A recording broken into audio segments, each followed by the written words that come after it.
remember that when I'm out. All right. Let's go ahead and get started. Good evening, all. Good evening. Welcome to our first fall Monday night class.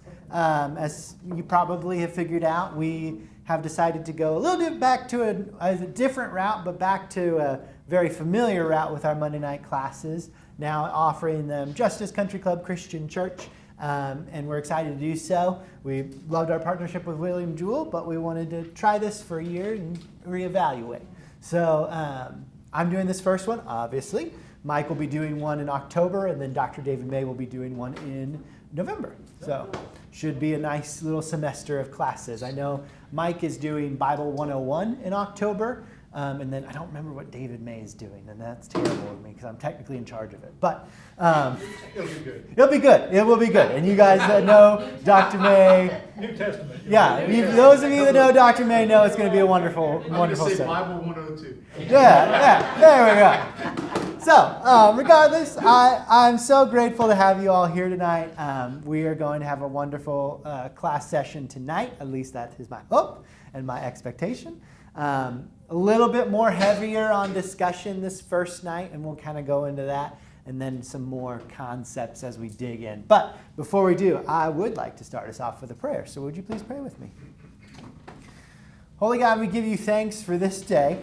We give you thanks for this opportunity to come together, to learn, to discuss, to wrestle with some real, almost hurtful, definitely hurtful things that we've experienced in our lives.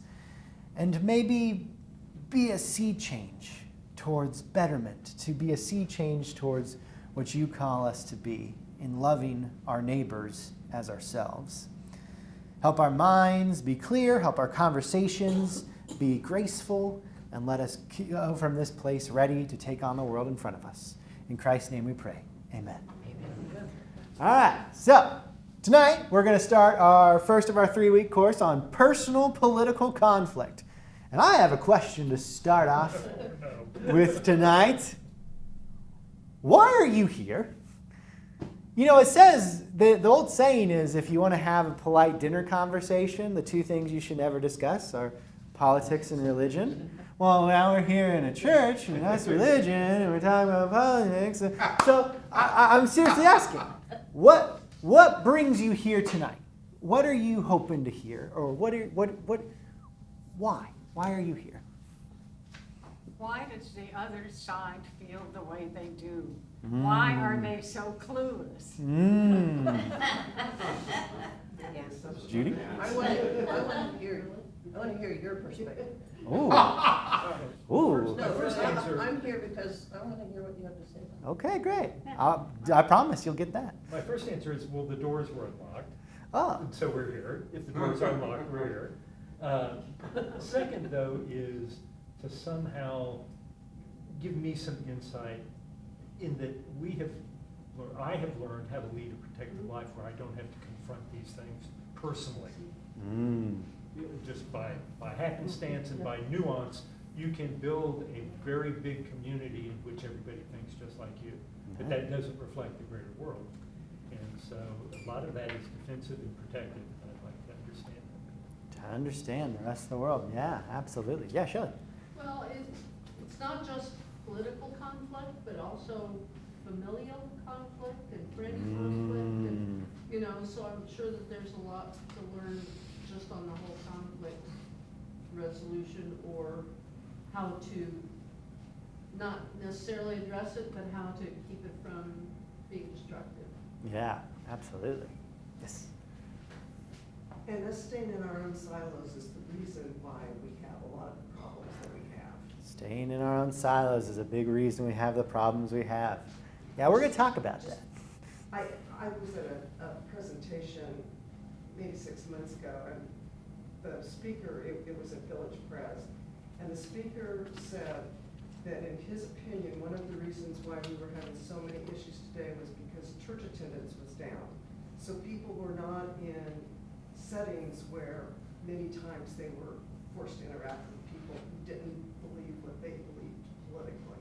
It's like that old quote from Dr. Martin Luther King that the most segregated hour in the life of America is 11 a.m. on Sundays. I think we're starting to find that's not just a racial segregation, but a political belief segregation as well. I think, and not just people who are in the four walls of a church versus the walls of a different four walls of a church, but those who are on the four walls of a church and those who are at the park doing yoga or at home getting ready for NFL games or whatever it might be. There's real identity there that's segregated out. But something that struck me, and it happens somewhat often, is I'll be in a store or something happened today, and someone will overhear something, they'll comment, and it was a very positive, and you don't know the person at all, was very helpful, and it was totally disarmed. You don't know what that person believed, and that gives me some hope that in some way there is common good. Yeah. That we, as a society, in general, things can move forward. We have Right. this big hump in the road of politics and other very tenuous issues, but in many ways, humans can get along. Right. And you don't have to know them. You can just get along with strangers. Right. I think that relational common good is sometimes underrated in our society. You know, we see on the news, well, this side thinks this, or this side thinks that. And really, you're placating to the extremes often. Because you want to hear them and you want to be aware of them, but they're also what gets you views. But also, like, there's commonality. It just sometimes might be hard to sift through. So, yeah. Anything else? Any other reasons? Yeah. We have friends of long standing. We're all old friends, but their political persuasion is 180 degrees from ours, and I haven't grieved over that, but I have been saddened by that, and wonder if we had the opportunity to get together. They live far away, but how we could converse and, you know, be civil and empathetic and kind of open up about, tell me more about that, you know, and explain how we understand politics today. Yeah. It's been a complete schism in my family. Ah, complete 4 schism. years. 3 Yeah. years. Yeah. Yeah. Complete schism. Yeah. A complete schism in families. Yeah, I mean, And, I think it's total. yeah, I think a lot of us have experienced that. You know, we had that conversation, I think, in a lot of our family systems conversation back in, you know, 2010, 2011, 2012 about the growing rift in families, and now we're just seeing it completely split open. You know, I know my family is to some extent that way. Just about everyone I know's family is to that extent some ways. So, yeah, Shelley, good. Well, since I just now live in senior living, you would end up at the table with people that you don't necessarily choose to sit with because of beliefs. And you don't know if somebody at the table is gonna believe one way and somebody else another, and when the subject comes up, I need to know how to change the subject. To get away from that, because, you know, you don't need that in the place where you're living. I always joke with folks that my undergrad was in conflict studies, and I took some classes in seminary on conflict studies, and I told everyone it's like when you take a class on lion taming. I want to know how to get away from it. Like I'm not. It's not like I'm trying to tame it. I'm trying to get rid of it. Like so, make it as far away from me as possible. So I get it. So, It's tough. else? Oh, Go ahead. I was gonna say that my brother and I are very close, particularly after our parents died. We worked as a team before that, and recently we have had discussions where we disagree politically. We're like 180 degrees from each other. And the discussion was, I want to be able to replicate that in some ways with him and with other people that I care about. And I just want to know more about how to do that. I mean, Mm-hmm. we just came afterwards, he left and went outside and was watering, and I went out and I said, isn't it wonderful how much we love each other and we can disagree? Mm. And I want to be able to have that feeling more than I do Mm-hmm. most times. Think you voted too. We did. I was just going to say, kind of along the line of the Williams over here, we've had friends of many, many, many years, and there was a rift, and then now there's back together. We can be together and spend time together, but there are just certain topics that you don't talk about, Mm-hmm. and that's kind of artificial. I mean, to say, It is. we already don't talk about religion because they don't agree with us. And now we don't talk about, kind of the world around us. I mean, it's from recycling to who we vote for. I mean, it's just like, After you say, isn't it they're a nice totally day, then where do different. you go? Isn't that interesting how it used to be we couldn't talk about religion, and now politics has entered that same thing? Right. I wonder if one has become the other sometimes. And I think in many ways, we've become I'll speak for myself, I've been in situations where everybody's socializing and everybody knows the bounds unspoken. Mm. Exactly. And it's the elephant in the room, and nobody's talking about it. Nobody wants to go there for reasons of, if anything else, courtesy. We don't want to disrupt the situation by getting it, because you kind of sense where people are, but you don't know. And you Right. watch what you say a lot of times, because you don't want to go there. Yeah, absolutely. But Jacqueline's point, I think, is important, because when she said you don't talk about the environment, there's also this whole array of anything that appears to stand on either side. You don't talk about guns, you don't talk about climate change, you don't talk about school shootings, you don't talk about reproductive rights, you It just. leaves you with not much. It leaves out anything that appears to be on one side or the other. Yeah. It's And, looked at and as- isn't that interesting that we presume that when you have this belief over here, maybe about gun control, it means you're going to have the same belief over here about the environment, which really are two separate issues. But somehow we've made it that, well, if you feel this certain way on gun control, then you must feel this way about the environment. It's so binary. Right. And is that reality? Yeah. Like, yeah, I would challenge as well. And which leads me to some things you're going to notice about this class. So, oh man, I meant to make that transition, but you're going to get all the spoilers all at once. So, we are going to talk academically about some really emotionally charged issues. I have folks who have told me, Bryce, I love you. I want to be in your class. I will not talk about politics in church. And the people I agree with. And they just say, this is too much for me right now. There's too much going on. It feels too big, too scary. I can't engage with it. And there may be times we talk about these issues in a very academic brain sense, and we're like, but this really should tug at your heartstrings. And it should, but we're talking academically about it. So if you feel something inside that says, this doesn't feel right, I don't know if I'm comfortable engaging in this, that's okay. Step out. We'll all assume you went to the bathroom. Take a moment. It's okay, because this is highly emotional stuff.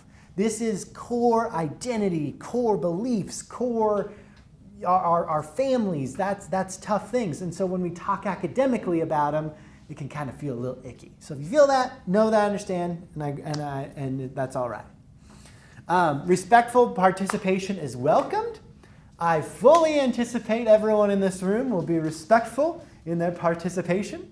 And I do want, if you hear something or you notice something or you have something to say, feel free to jump in anytime.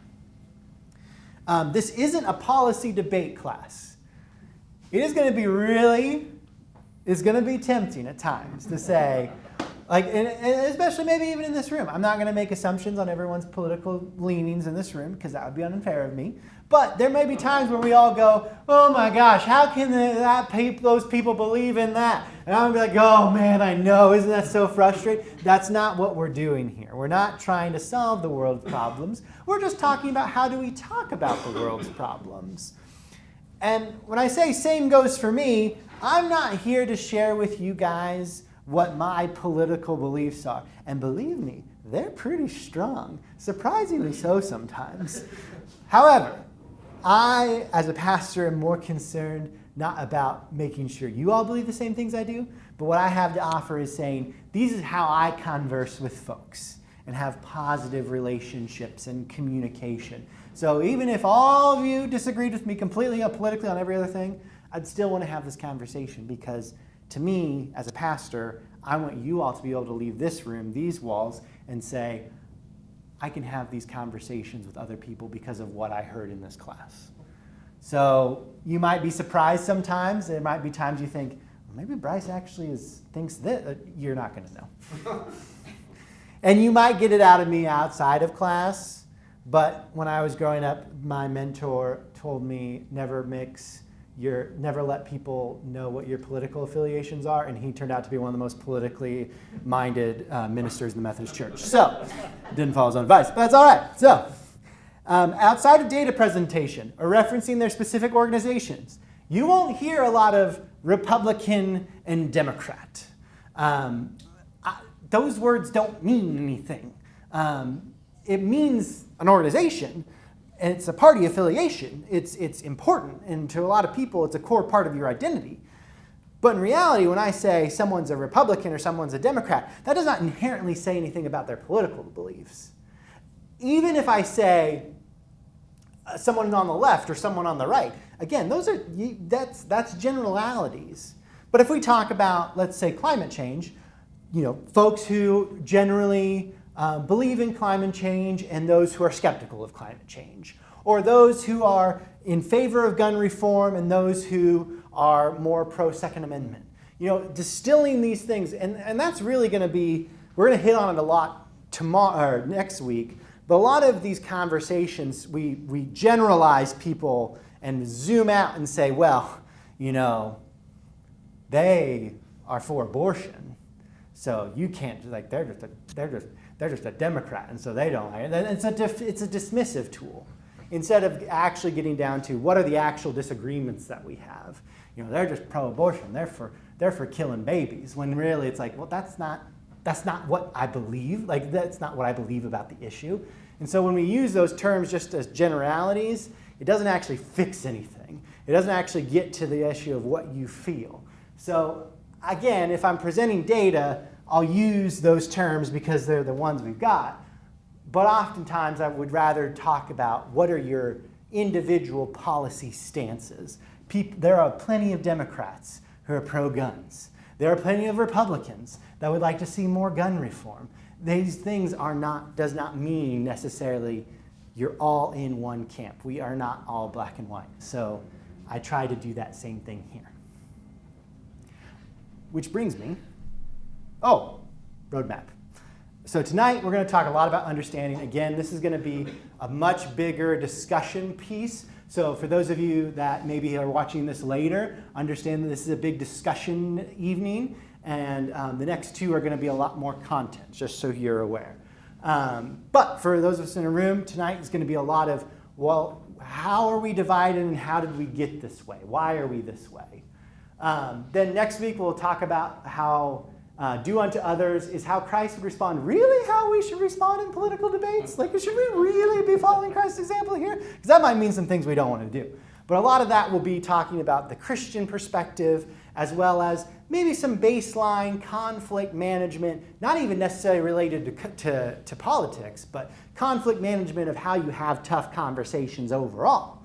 What are the ways that we should approach them, especially as Christians? Because a lot of times we as Christians, we're told, oh yeah, you turn especially in more progressive Christian circles, oh yeah, turn the other cheek. Well, like sometimes that doesn't feel like it works. So are we just meek and lowly and not respond? But really there's more to it than that. And then finally, the last week, we're going to frame a solution. How to actually have a happy Thanksgiving.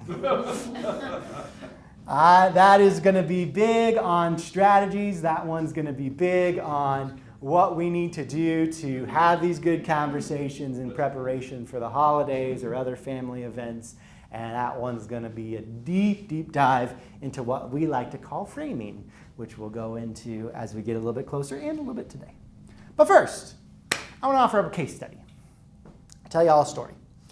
When I was starting off in my first church, I was a young idealistic pastor, still am, but I was a young idealistic pastor, and I went on my first pastoral call, meaning visiting somebody, with a gentleman by the name, and we're just going to call him Richard, just so you all know, if I use you in a story, I do change the names no matter if you're still alive or dead. So never worry about it. So we'll call him Richard. And Richard was... I say this because I don't think he'd mind me describing it. Again, God rest his soul. But I don't think he'd mind me describing it. He was a crusty individual. Very nice, but very opinionated. But he made it very clear that he wanted me to come over to his house and have a visit with him, share some communion, conversation. Great, wonderful. I was so excited. So first day, new idealistic pastor walked in the door, sat down on his couch, and I talked to Richard, and we got talking more and more, and the news was on the television. I don't remember which news station he was watching, but the news was on. And he just starts shaking his head. He says, Bryce, I'm really bothered by something. I go, okay, well, what's going on? What's bothering you? I just think our country's going down the toilet. I go, Richard, why do you think it's going down the toilet? Oh, there's just folks out there ruining our country. And it's those people who don't stand for our American flag. And I go, okay. And so in my head, I'm going, okay, we're getting ready. Richard is maybe more on the conservative side, and we're going to get ready to have a conversation with him about it. And I was thinking of all my good little ways to maybe challenge his perspective, maybe bring in race into it. I didn't know where we'd go, but I was ready to ask questions. And so I say, okay. And then before I could even get my first question out, he said, you know who else is ruining this country, Bryce? And I said, Richard, who else is ruining this country? He said, Donald Trump.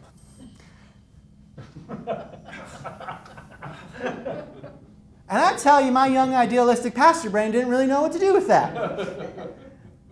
And I think that the reason I bring this up is because so often we put people in a box and want to understand them in a certain way.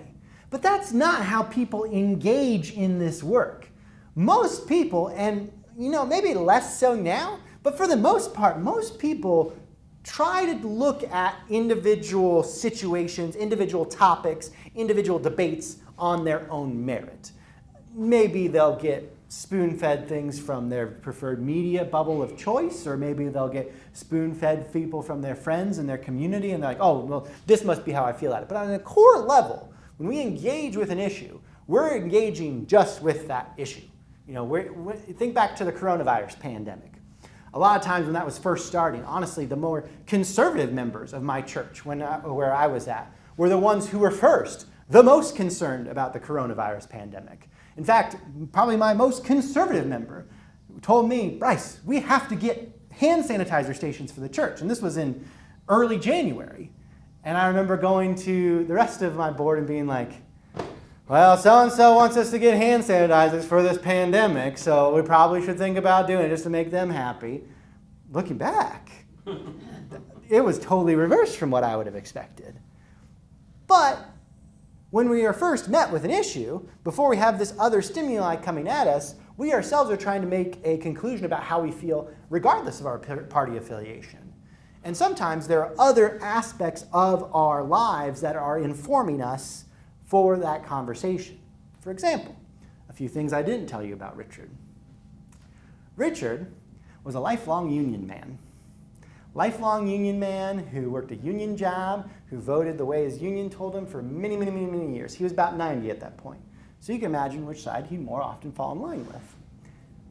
Richard was also a veteran, very big, patriotic. Patriotism was the most important thing to him. He was always driving his truck in the 4th of July parades and any other events. Very patriotic. Another thing to know about Richard is that when I was visiting him, the reason I was visiting with him is because his wife was incapable of leaving the house. Richard was a very social person, would go out, be around people, but he was extremely loyal to his wife. He was extremely loyal to his wife. So I started unpacking these things with Richard about, well, why are you have such a problem with people who kneel for the flag? What's that all about? You tell me about his military service and what that meant to him and what the flag, protecting that meant to him. And he wasn't really ready to, he kind of recognized that there was a racial aspect of it, but he couldn't quite get there. But I started to understand, okay, I see where this is coming from. And then when I asked him about a certain ex-president, he said, well, I know what it's like to not want to be loyal to your wife, but I chose to be anyway. So I can't support someone who can't. Or, I've voted Democrat my entire life, and I'm not ready to change that at any point, no matter what. So these markers of his identity, only one of them was related to his political party. And really, he would tell you, as he told me, more of that was based on his stance as a union man than it was anything else. So there's these different frames that we can often have that we bring to these discussions where we realize, it's not just what we hear on the news or what we find in our communities or what our political leaders tell us to believe. That's not often the default of how we engage with these topics. Instead, it's usually something else from our past that makes us engage in it rather than just simply, well, if I want to be a good Republican, this is what I need to believe, and I need to think those people over there are just terrible. But I feel like we've lost a little bit of that over the years. Again, Richard was about 90 when I knew him, so he didn't really live a lot in this more heightened political polarizing standpoint. He was pretty set in his ways. But that's how he used to engage the world. I mean, you guys tell me, does that feel familiar to you? There's more on issues than identity.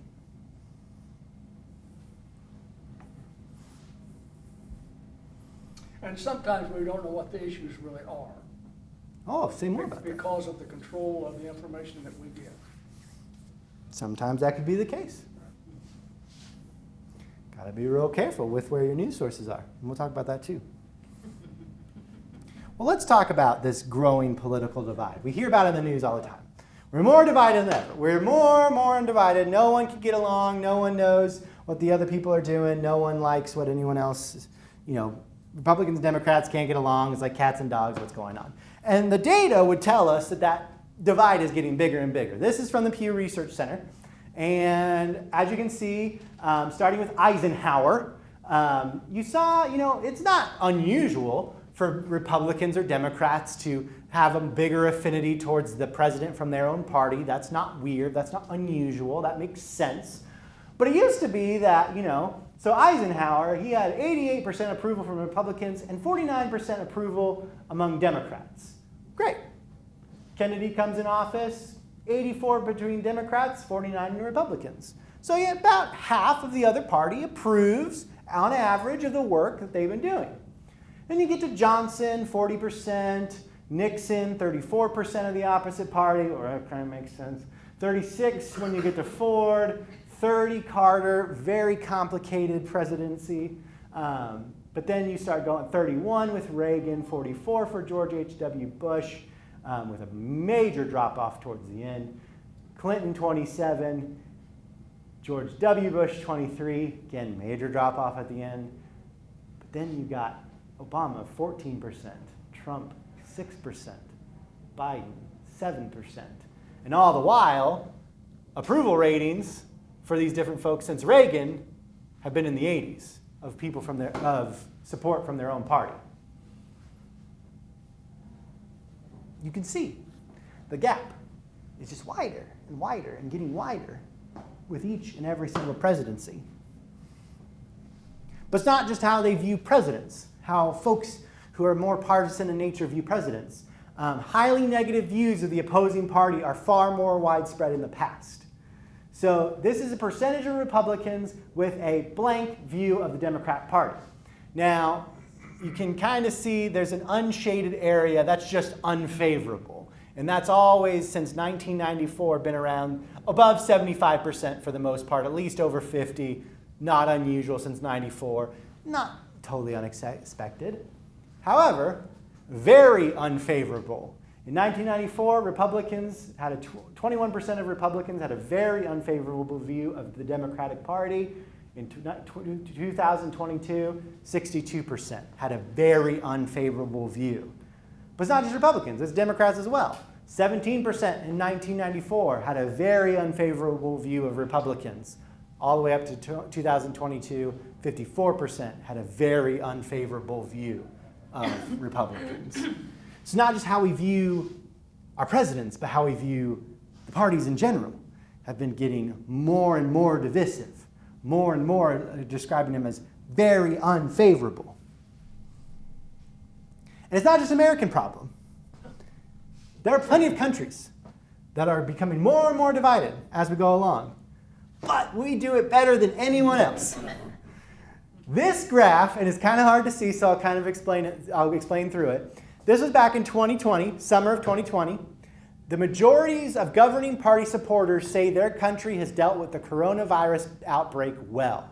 So again, if they're in the green, they say it's people who support. So for example, at the time of summer 2020, when this was going on, it was a Republican in office here. So this would be, in the United States, the percentage of people who feel like their government is handling the coronavirus outbreak well, 76% of Republicans said they were handling it very well.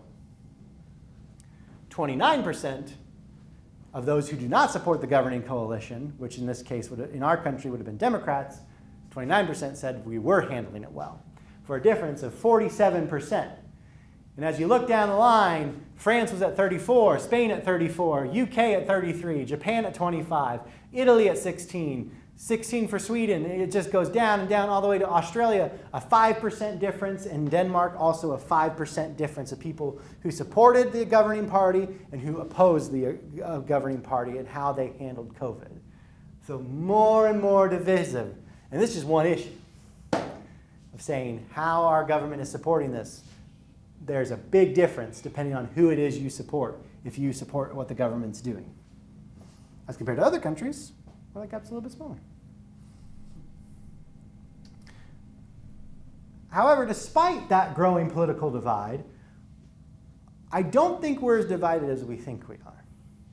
77%, according to Pew Research, do not see of Americans, total, do not see compromise as a weakness. That does include, let's see, I got to inverse the numbers. So it was 68% of Republicans and 81% of Democrats do not see compromise as a point of weakness.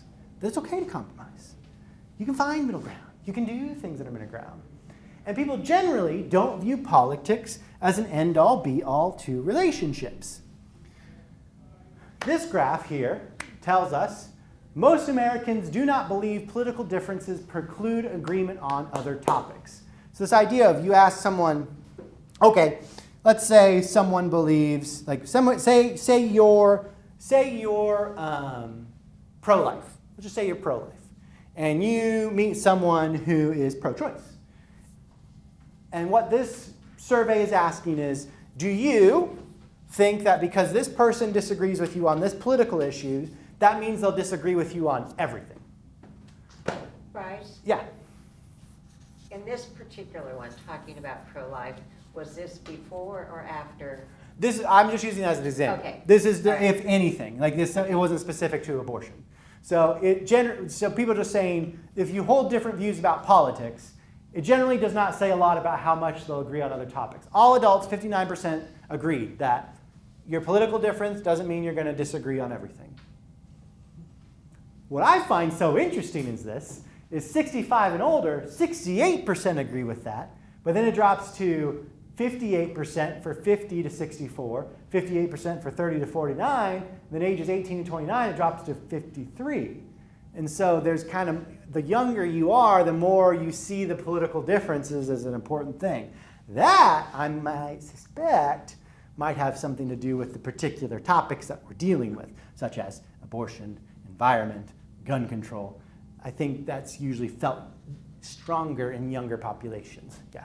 Or maybe some of it is because those of us my age and older saw times when the two political parties worked together and weren't enemies all the time. I mean, you look at Tip O'Neill when Reagan got shot, visiting the hospital. That wouldn't happen today. Yeah. No, I could also agree with that. I saw an interesting thing that said a lot of Gen Z, a lot of the people who are going to vote in this next election have never been alive when there was a functioning political compromise in this country. I think Marita's point's well made. I would pose it that if you could graph the frequency and effectiveness of compromise over the last 50 years and the growing divide, as compromise has disappeared, the divide has gone up. You know, which is, there's a correlation there. Not is it causation, but it reflects the fact that there's no longer compromise just then ingrains the positions. Mm-hmm. Since there is no middle ground, I'm going to stay in the ground I have. Yeah, absolutely.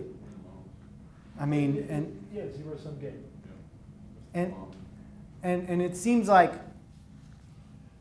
I don't know, and I will be pontificating a little bit later on this. I don't want to do it right now. But it does seem like we haven't seen in a while, what happens when we work together. And so we just kind of get more and more some that we won't. Or one thing I really like is, well, if we do this, like let's say, for example, let's just take the Senate filibuster. The idea that we have to have 60 votes. And there's always this debate on both sides of the party line of should we get rid of the Senate filibuster? Well, you know, if we get rid of the Senate filibuster, you know, when the other party's in charge, you know what they're going to do to us at that point? Whoo, doggy, it's going to be revenge time. So we better not get rid of it now because otherwise we won't get what I want. But then when the pendulum swings, we'll be in trouble. Instead of saying, like, how do you compromise? Like, how do you compromise on things? There's the zero sum. It's the distrust. We see it reflected in everything from the hot button political issues to just the partisan policy, how do you do government issues. Well, part of that, and again, I don't know what comes first, the cart or the horse, but some of it is, and I look at the division and the inability to compromise.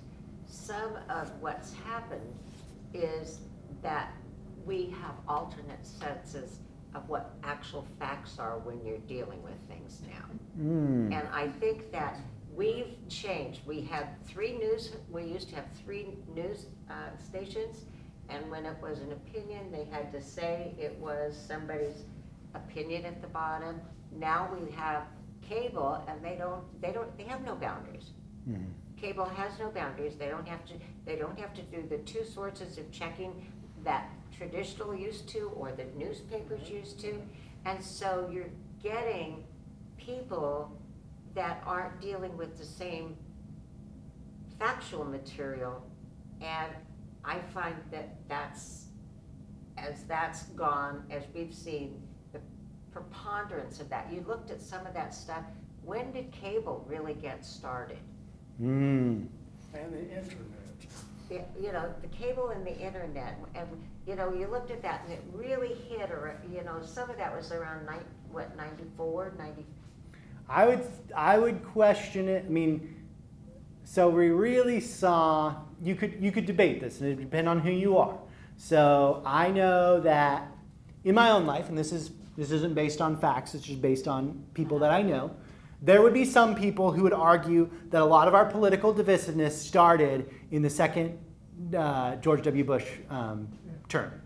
That there was a lot of divisiveness surrounding issues like Hurricane Katrina, a lot of divisiveness of how the president himself was being treated by the other side, a lot of divisiveness about the Iraq War, especially. And so some people would say that's where it started, is mid-2000s, maybe a little bit earlier. Some people would say it started with Obama, how he was treated. You started to see a lot of maybe racial underpinnings behind some of that treatment, but also there was this idea of hope, change, all these great things are going to happen, and it coincided with a market crash that left rural communities absolutely devastated. So where it begins, but I would also say it takes a while for things to take hold. So to your point about cable, it really became vogue in the 80s,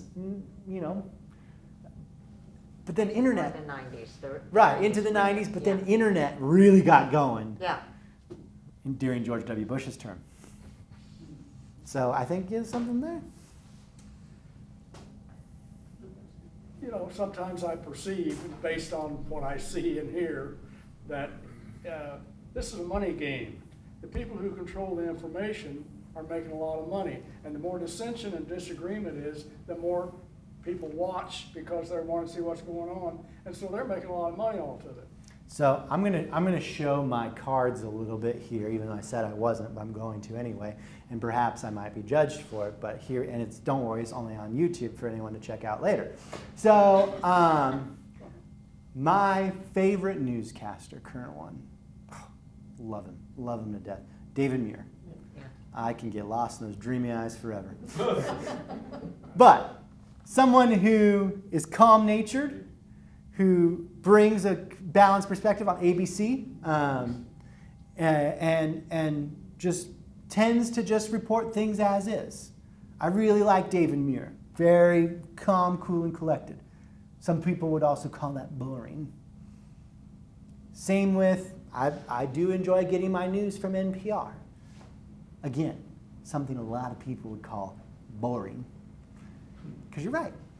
A lot of times when we are seeking news as entertainment, engagement as entertainment, when we're looking for ways to feel our senses, feel our dopamine receptors go off, we look for things that set off anger or fear or happiness or joy. Like dopamine receptors, they respond to all sorts of different emotions. So the fact that people know this, and then when you look at cable, how they get their revenue is from advertisements and ratings. The more ratings you have, the more advertisement money you get, the more money you get overall. I don't want to blame media. And you'll hear me say this a lot. I don't want to blame media, but they have to take a fair share.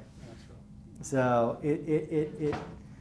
it's there. Like, again, when you talk about what does it correlate to, the rise of internet and social media, it's very clear that that's around that same time. Cable even too. Like, there's a difference in people that I see that spend all their time watching cable news versus those that don't engage with it very much.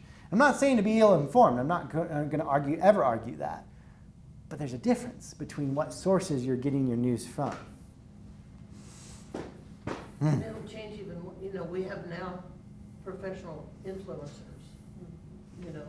in terms of where young people are getting their information that are who knows how informed. Their job is to influence on a particular topic. And it really leaves you up to the willingness and good graces of whoever it is you're engaging with. It's harder. I would say for Gen Z, as a millennial, and then for Gen Z especially, we're taught this is where you get your sources. And this is how you know a source is good, and this is how you know a source is bad, and you shouldn't listen to it. And you're doing that constant analysis, and can you trust this person? And some of that is a gut feeling of, do I agree with this person? Like, I'll tell you, like for me, one of my biggest sources of deep dive news, not necessarily like headlines, but really going in deep on something, is a woman that I do not know. She's a lawyer on YouTube. She doesn't have any particular credentials other than she is a Harvard-educated lawyer, and she puts YouTube videos out there, and you know what? I listen to them because I say, oh look, she's citing all of her sources. I know exactly where she's getting these things from. She includes on her videos, you can go to my show notes and you can see exactly where I get all these things. But that's not what most of the influencers do. But I could be easily being duped by her, and I would maybe not know for sure because it's so much more accessible, so much more broad. And I like her because she's covering things that most people aren't covering. But I also know I could be being duped. So it's tough because we've lost that faith in those media institutions, whether fairly or not, that we have to find it somewhere else. And where we're finding it isn't always the best places. But also at the same time, like we were in Miami last week, and in the hotel lobby, you get your continental breakfast, you're sitting down, and then you've got MSNBC and Fox News right next to each other. That was the first time I'd watched cable television in a long time. And I was astounded because it was wow, that station's covering that, and that station's covering that news, and they're not like, there was one time it was synced. It was because they were covering the US Open and the fact that a bug had gotten loose on the court and they had to chase the bug and try to catch it before they could start playing again. This is the only time they were covering the same thing. And so it's hard because you see that as a young person, you say, I don't know if I can really jump on board with this. Newspapers, like, what's that? Like, you find your sources where you can, and it's not always the best. And those two stations, even if they are covering exactly the same event, you would never know it by listening to them because it's such a different perspective. And at the same time, I do sometimes feel for both of those stations and any cable news station of you're trying to, you're trying to make your money, you're trying to do your job of keeping your folks engaged, so you engage with the issues they want, but then you're not engaging enough, and so you have to go further, and it just starts to get sticky. I think of, and I promise I'm not going to pick on one side more than the other, but I find this so fascinating when you look back at the 2020 election and how long it took states to be called, except for one news source. The first one who called the race was Fox News. Yeah, called Arizona. Mm-hmm. And it was their decision desk who called it. And they got fired, yes, that's true. Yeah. But part of me was thinking, it was like, you weren't as worried about looking unbiased. And so you were willing to report that first, but then the backlash was so extreme. I don't know, I just find all that very fascinating. Well, I'm back on this idea about influencers. And I don't think probably anybody over 40 cares. But I think about my grandchildren, and I think about who said they were influencers. What makes them influencers? Why do we even care what they say or where or They're the mean girls. Well, I tell you, there are and for some of you, you might remember, it was about a year ago at this point, but in Koinonia, I came and did a presentation over masculine influencers, and man, I tell you, as someone who has a son, and being like, these are the people you would listen to, like these like I have a nephew who's in that prime age of of engaging with the internet for the first time, and I'm like, I can't feel comfortable with this. But again, who chose these people to be the ones? Like I don't think anyone did, but somehow their message gets across. maybe the revenue did? The algorithm, like again, you could pontificate forever to figure it out. Which the next slide is a lot of these questions. So, I do want to cover this. So, we sit here and we make assumptions about who is on the other side. But the data actually shows us that we might actually be really mistaken on who's on the other side. So again, I know this is small. I'm really tempted to blow it up though, because I really like this graph.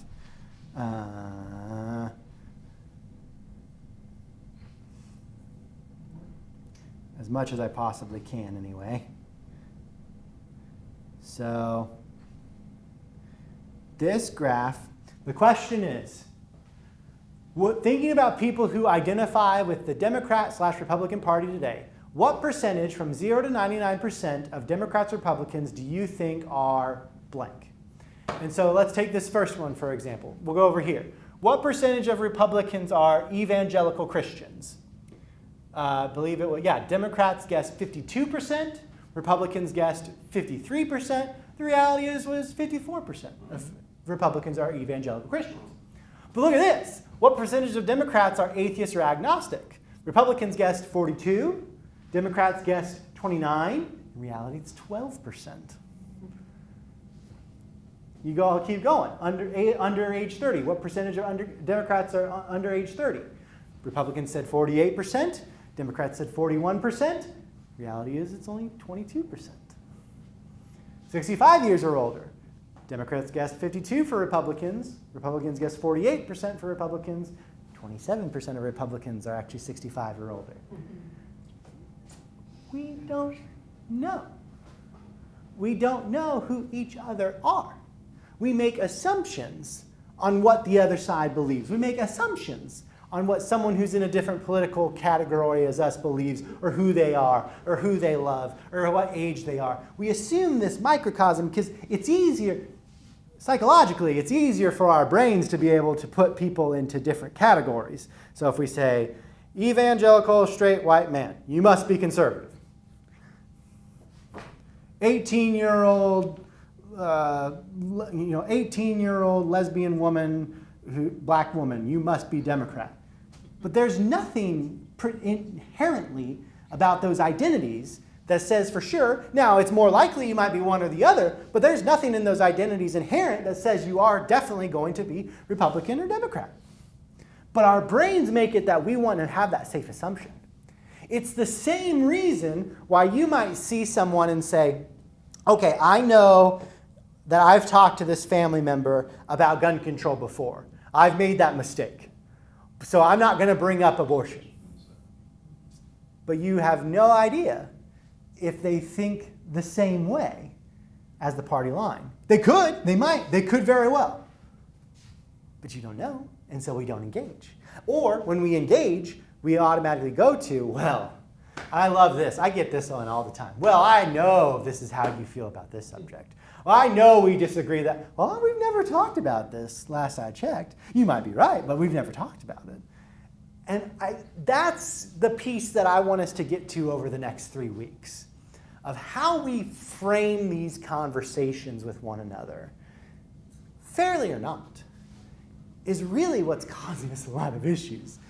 Is that we go into a conversation assuming, okay, this person typically aligns with the Democrats, and so they're typically probably going to, let's say, be pro late-term abortions. But we don't know. Or maybe we say, okay, this person is Republican and this gun control issue is coming up, so they're definitely against background checks. They're definitely going to be against assault weapon bans. They're definitely going to be against any sort of legislation that would keep guns off the street. I can tell you, I know a whole heck a bunch of Republicans, Second Amendment gun-owning people, who are 110% in favor of universal background checks, assault rifle bans, and getting guns out of the hands of people who are domestic abusers. But we assume that they don't feel those things because we're told what? Republicans feel this way, Democrats feel this way. But if we engage that, like for example, if we engage that person in the conversation, going in saying, well, you know, I know Republicans say this, so we frame it as a political issue or a partisan issue, they immediately want to defend themselves and say, oh, no. Yeah, that's part of my identity. I'm a Republican. I believe in freedom to own guns. But instead, if we frame things as, hey, you know, should 18-year-olds or should 16-year-olds have access to assault rifles? There might be some that say, yes, absolutely, but not everyone. People who are Democrat, if you're a Republican and you go, well, this person is for late-term abortions and they want abortions on demand, and that's just what their assumption is because that's the party line, and you go into a conversation with them and you say, well, I know this is how you feel, or you know, you're really getting ready to staunchly defend the party line on abortion, and that person says, well, hold on. I do think that there should be a line somewhere. Maybe that person isn't as comfortable with the idea of abortion at all. There are plenty of pro-life Democrats. You don't know. But when we go into something, assuming something, people are much easier to put up their walls when they think they're defending their identity as a Democrat, as a Republican, as a conservative, as a liberal. You're defending your identity instead of talking about how do you feel about this issue.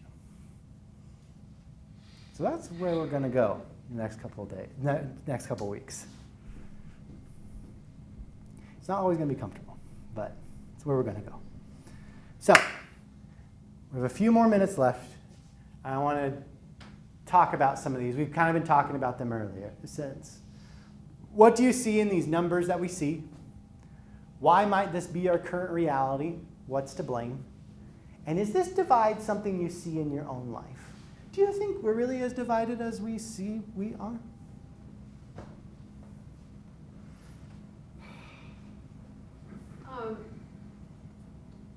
The feeling that I've had recently is that when somebody, and I'm speaking local elections, state elections, when they get voted into the office, it doesn't matter how close the election is. It does not seem like they think it's like they forget the party that didn't vote them into office. And I used to be very politically active, and it just got frustrating thinking that you didn't have a voice because you would ask questions, like, I would like to know, how many people have called in on this issue and what side are they on? Oh, that's private information. It was like, no, we can't tell you that. It was like, what happened to transparency? I'm sorry, we can't tell you those things. Yeah. And it just starts to feel like if you don't choose the winner, you have no voice. And see what's so interesting about that. I didn't make the slideshow, but I ran into this figure when I was researching the 77% of Americans are okay with compromise. In the 2020 general election, and they were just talking about the presidential election, 88% of Democrats thought that no matter who gets elected, they should think of all Americans, even if it means part of their party is upset. Same percentage of Republicans thought the same thing too. That even if their person wins, that person should still think about the other side and help those people, even if it makes their own side angry. So we as people, we think our politicians should take care of everyone. No one always feels like that gets reciprocated. But we believe everyone should be taken care of, regardless of whether it makes us happy or not. And yet, that may be what you say, but if you continue to elect the person that is not doing that, if you still elect the person that's way out, whether it's my right arm or my left arm, you're not going to change the political environment. Yeah, and we could get into, we could do this class for like 12 weeks, I swear. But I think one of the things that we see, and I wonder about, is if some people see, okay, this is my party, this is my identity. I know plenty of people who have been lifelong Republicans or lifelong Democrats, and they say, this is who I'm voting for, because it's part of their identity. And even when they might not feel 100% comfortable with their candidate of choice, we're in a two-party system, so this is kind of who I have to vote for, whether I like it or not. And part of what I want us to talk about in the next 2 weeks is how do you have conversation with those people, where it's like this is my partisan identity. I'm a Republican. My father was a Republican. My grandfather was a Republican. My father was a Democrat. My grandfather was a Democrat. Like this is where I'm at. This is part of my identity. And even if I disagree with the candidate, with the issue, this is who I'm going to vote for. This is who I'm going to defend, no matter what. There's something in the identity that keeps us from defending that. That keeps us defending that, even if it's against our own self-interest. Yeah, Gene. Do you think that comes from our need for community? You bet I do. We want to be with people in Group A or Group B. To be the C person that can communicate with both people is too painful, too hard. And so we assume, because we want to be where we're accepted, where we have community, that we all think alike, even though we don't. Yeah, I think so. I think there's a lot of we as humans are social creatures. Yes. In our brains, it is determined, hardwired in us, that we have to be accepted by our tribe, that we have to have our community to protect us, to help us get food, to help us to reproduce, to help us survive. And so this idea that we would do something outside of who we've known and who we belong with in our group, and we'd say something, and I guarantee everyone in this room has maybe had an issue, and you hear everyone thinks a certain way on it, and you're like, is that, maybe I'm crazy for thinking differently. Like, I want to go with the group here. Maybe I don't want to be wrong. Like, I want to be a purist. I think everyone's had that, and I think that's on a cellular, biological, psychological brain level of survival. Like, we talk about this in political terms and changing opinions, but sometimes opinions are more defined by our biological need to be accepted. So, yeah, I think that's the biggest thing. So. And the other thing is that both parties have lost their moderates, right? So we don't have people who are in the middle anymore, who could kind of bridge some of these gaps and get people to compromise. We just don't, I think about the people, when I first started voting, who existed in both Kansas and Missouri, who probably 90% of the time they voted with their party, but they certainly didn't 100% of the time. Mm-hmm. Whereas today, we've got so many people who 100% of the time vote whatever their party votes. And so you don't have the compromises anymore. Well, and I would argue that I missed the bus. I would argue that we've lost the moderates potentially that are in power. But Exactly. No, I agree. yeah, completely. that the people out there, that people are way more complicated. Take my friend Richard. I wouldn't be able to, I don't know what box I'd put Richard in. I know what box he put himself in. He'd say, I'm a registered Democrat, I've been a Democrat for years. But I'm like, you would some points agree more with the other side. But I didn't know of any politician that was going in that line. So, but I know Richard was. Your story about Richard reminds me, I was in a group that most of the people in the audience were more squared, more, I don't like labels, but more open, I will say. And the presentation was from PeaceWorks about anti-nuclear demonstrations, and they were talking about this. And then the person said her favorite senator was Josh Hawley. Mm. So you have the two sides, and there were people in the room that were just unbelievably upset that they thought they came to something more progressive. I hate to, I'm not trying. No, to I know what you're trying to do. But Yeah. it was the hybrid thing that the feeling in the room took a lot of smiles and other journeys and other experiences to not feel that way, to have to say somebody's not all this or all that. They can have other alliances or passions or whatever the right term would be. But it's an unbelievably awkward situation when that happens. But you were by yourself with Richard, not in a room full of people. Well, I'll say I've seen it in a room, and it's funny you bring up nuclear power because I knew somebody very well who very left-leaning, very environmentally friendly, loves nuclear power, and wanted to do a presentation on nuclear power in our communication class. But our teacher already said if somebody brings up a topic that the class doesn't feel comfortable with, then they can't do it. And so they said, I want to do a presentation on nuclear power. I'd really like to do it, and I think there's a lot of positives that people don't know about. And someone in the class, another very left-leaning person, said, I don't want to talk about nuclear power. I don't want to hear about it. I don't want to do anything with it. I don't know. It makes me very uncomfortable that you would even consider. That is an energy that you would even entertain. Now, this person, their entire livelihood, their family's livelihood, their community's livelihood was built on nuclear power. And so they were like, whoa, wait a minute. And we'll admit that they felt a little off-put by it. And so when that person brought up their topic, they all of a sudden had a problem with it. And I'll just say that maybe I should have handled that situation differently. But that's the reality, is that we expect these binary, you have to follow these particular things. But our life circumstances don't work that way. We come to different conclusions because of how we grew up and how we believe and who we're around in our society and what we grew up in. And it's so much more complicated, and yet we treat it as binary, especially those in power.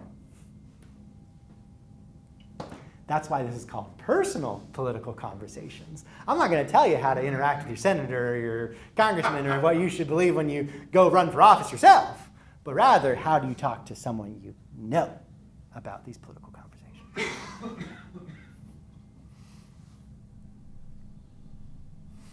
My slide was diving deeper with Richard. I did at the end up, which would have been a nice bow still, but I felt good putting it there. I was talking about his background, how he's affected and how he came to these different issues, his story. And that's what I want us to kind of start unlocking over these next 2 weeks.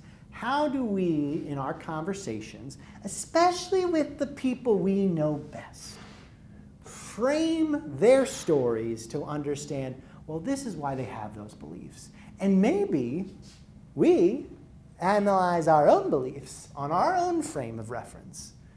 Are there things that maybe we don't have the same opinion on, but we just kind of go with it because it makes sense to us and it's what our group's doing? So as we finish up today, that's what I want to invite you for this next week to do. Next week, we're going to talk a lot more about theology, about understanding people's stories, how people are treated, how Jesus treated people, the kind of stories that Jesus told, and how he framed things with people that he would run into, especially Pharisees. But also bringing that into our own conversations about how maybe we should treat people when we disagree with them, or how we engage and frame people in their stories. So yeah, I want you to challenge you this next week to start thinking about your own background and your own story. How did you come to where you're at in your own political beliefs? Where did you get those from? Who taught you those? Did you come to them yourselves? Or what happened in your life, especially those of you who maybe started on one side of the political spectrum and found yourself drifting to another? How did you make that change? What happened?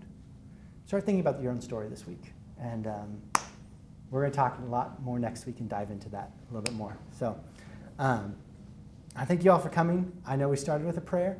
I'd like to end with a prayer, if you'd like, as we do that. Holy One, we give you thanks for this opportunity and for being descended on here in your Holy Spirit to help guide us in wisdom and discernment of these political discussions, of these tough subjects. We ask that you heal our hearts, you soften our gaze into the world, and you give us grace to serve all people, not just those we disagree with, especially those we don't disagree with.